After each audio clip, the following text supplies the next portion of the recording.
नमस्कार मित्रों। साथियों, आंखें बंद करके पूजा क्यों करते हैं?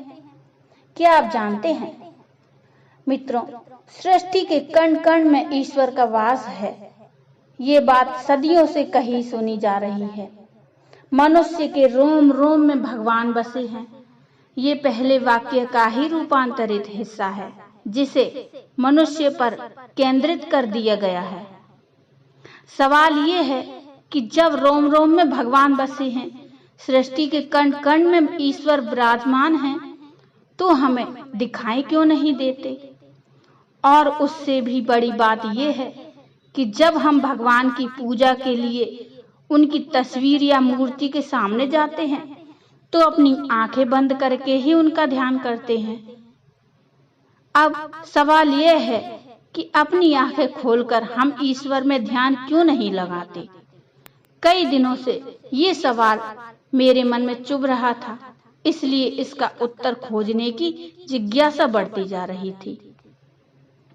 ये दोनों सवालों का जवाब ढूंढते ढूंढते एक कहानी पढ़ने को मिली। मित्रों, इस कहानी ने बहुत कुछ साफ कर दिया। अपने काम में माहिर एक हार्ट सर्जन जाने कितने मरीजों को नया जीवन दे चुके थे। दूर दूर तक उनकी ख्याति फैली थी। जिस शहर में वे रहते थे, उसी के बाहर एक नदी थी, जिसके किनारे एक संत का आश्रम था। हर दिन सैकड़ों लोग उनसे मिलने जाते और अपनी समस्या का समाधान पाकर खुशी खुशी लौट जाते। एक दिन डॉक्टर के मन में संत से मिलने का विचार आया।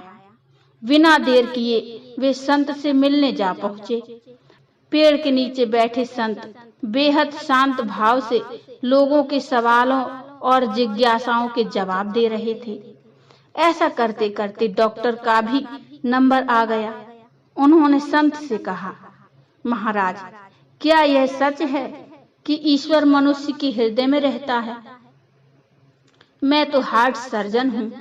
कितने ही दिलों को मैंने खोलकर देखा है।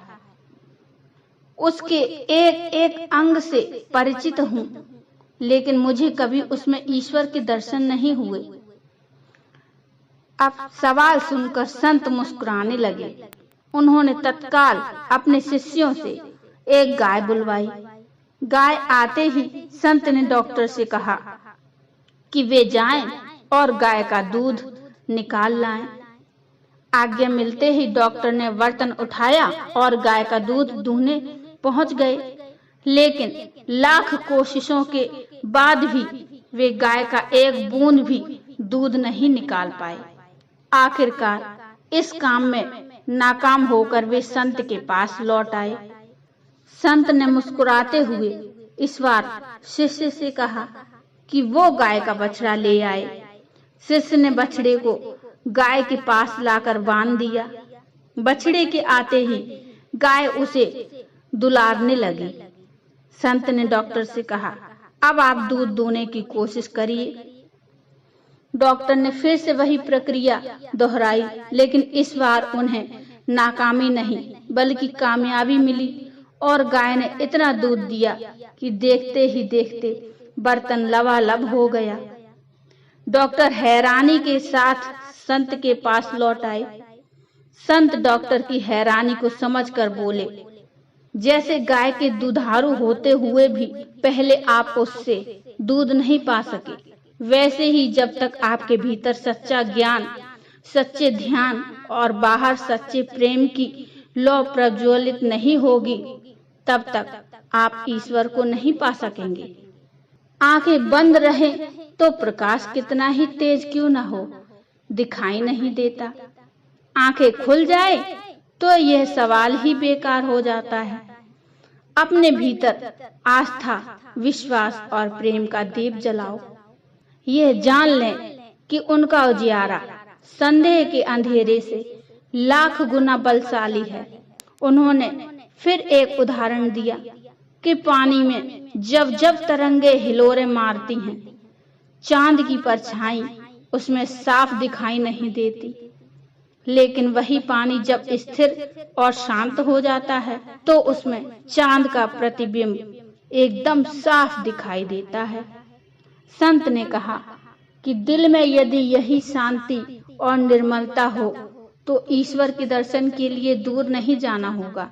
तो मित्रों, अगर देखा जाए तो ये महज एक कहानी ही तो है, लेकिन जो संदेश इसमें छिपा है वो कितने ही लोगों के सवालों का जवाब है। मुझे भी अपने सवाल का जवाब इसी कहानी को पढ़कर मिला।